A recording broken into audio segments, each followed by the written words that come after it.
지난 9월 6일이었죠. 일동제약과 일동홀딩스가 나란히 깜짝 상한가를 기록해 제약업종 중 요즘 가장 뜨거운 종목으로 관심을 받고 있습니다.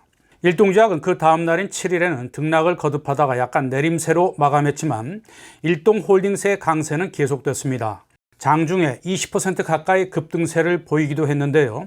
이처럼 일동제약과 일동홀딩스가 강세를 보인 것은 10개월여 만인데요. 무슨 이유 때문일까요? 제2형 당뇨병과 비만을 타깃으로 한 신약 개발에 대한 기대감이 크게 반영된 것이라고 업계는 보고 있습니다. 앞서 지난 9월 5일에 식품의약품안전처는 일동제약의 대사성 질환 분야 신약 후보 물질인 ID 110521156과 관련해서 임상시험용 신약과 임상 일상시험 계획을 승인했습니다.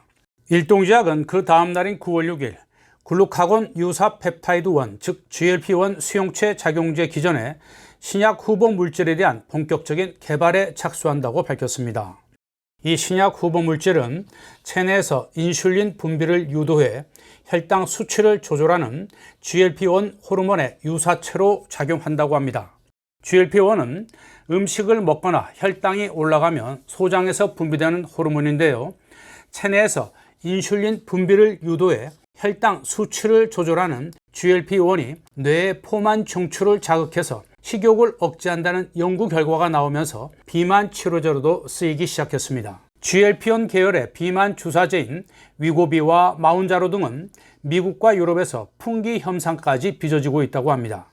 그래서 주식시장에서도 GLP-1 계열의 비만 당뇨병 약을 개발하는 제약 기업들의 주가는 크게 오르고 있는데요. GLP-1 계열의 비만 치료제인 위고비를 출시한 덴마크 제약사 노보노디스크는 지난 9월 5일이었죠. 유럽 증시에서 시가총액 1위에 오르기도 했습니다. 일동제약은 이런 글로벌 시장의 동향을 감안해 이번 신약 물질의 임상 진행 상황과 상용화 가능성에 따라 제2형 당뇨병은 물론 비만에도 효과적이며 먹기 편한 치료제 개발에 나선다는 전략입니다. 일동제약 관계자는 질환 동물 모델을 이용한 이번 신약 후보 물질의 효능 평가와 독성 평가에서 인슐린 분비는 물론 혈당 조절과 관련한 유효성뿐만 아니라 동일 계열의 경쟁 약물 대비 우수한 안전성 등을 확인했다고 설명했습니다. 이어서 현재 다수의 글로벌 제약 기업들과 라이선스 아웃 등 파트너십에 관한 논의가 활발히 진행되고 있다면서 상업화 추진과 권리 확보 차원에서 유리한 요건을 선점하기 위해서 우리나라를 비롯해 미국과 유럽, 중국, 일본 등 주요 시장국에 대한 특허 등록과 출원을 마친 상황이라고 밝혔습니다. 업계에서는 일동제약이 이 신약 물질 개발에 성공하면 글로벌 시장에서 의미 있는 성과를 낼 수 있을 것으로 기대하고 있습니다. 한편 일동제약은 지난 1월이었죠.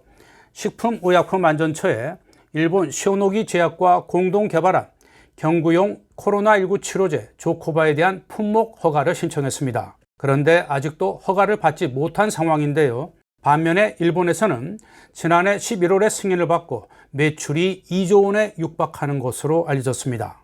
일동제약이 이번 신약 개발에서는 조코바와는 다른 결과를 얻을 수 있을지, 또 그 과정에서 일동제약과 일동홀딩스 주가는 어떤 행보를 보일지 관심사가 아닐 수 없습니다. 여러분 고맙습니다.